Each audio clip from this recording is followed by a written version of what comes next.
इस सीट से चुनाव लड़ने की जिद में अड़ी हेमा मालिनी बोली, कहीं और से मिला टिकट तो नहीं लड़ूंगी चुनाव। जी हां, बॉलीवुड की ड्रीम गर्ल और बीजेपी सांसद हेमा मालिनी का बड़ा बयान इस वक्त सामने आया। उन्होंने कहा है कि आगे आने वाले लोकसभा चुनाव की पार्टी में उन्हें मथुरा लोकसभा क्षेत्र से चुनावी मैदान में खड़ा करेगी, तभी वो चुनाव लड़ेगी। अगर किसी और सीट से चुनाव लड़ने के लिए कहा गया तो वो उसके लिए बिल्कुल तैयार नहीं है। आपको बता दें कि हेमा मालिनी का ये बयान तब सामने आया जब आम चुनाव के महज 1 साल में से कम का वक्त रह गया। ड्रीम गर्ल ने ये बात मोदी सरकार के 9 साल पूरे होने के एक कार्यक्रम के दौरान कही, जहां वो अपनी सरकार की उपलब्धियों के बारे में खुलासा कर रही थी।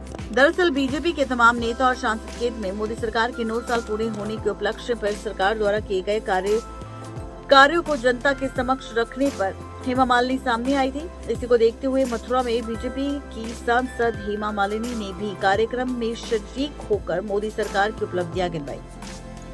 मोदी सरकार द्वारा किए गए कामों पर हेमा मालिनी ने पत्रकारों से बात की। इस दौरान पत्रकारों के एक सवाल पर जवाब देते हुए उन्होंने कहा, मैं अगला चुनाव मथुरा से ही लड़ूंगी और अगर किसी अन्य सीट से लड़ने का प्रस्ताव आया तो वो उसे एक्सेप्ट नहीं करेगी। इसके अलावा उन्होंने पत्रकारों से हेमा मालिनी से जब पूछा गया कि क्या आप तीसरी बार आम चुनाव में खड़ी होगी, पार्टी आपको उम्मीदवार बनाएगी, इसका जवाब देते हुए हेमा मालिनी ने कहा, यदि पार्टी मुझे चुनाव लड़ाना चाहेगी तो मुझे कोई दिक्कत नहीं हो सकती, लेकिन इतना साफ है कि मैं ये चुनाव मथुरा से ही लड़ूंगी। नेक्स्ट 9 लाइव की रिपोर्ट।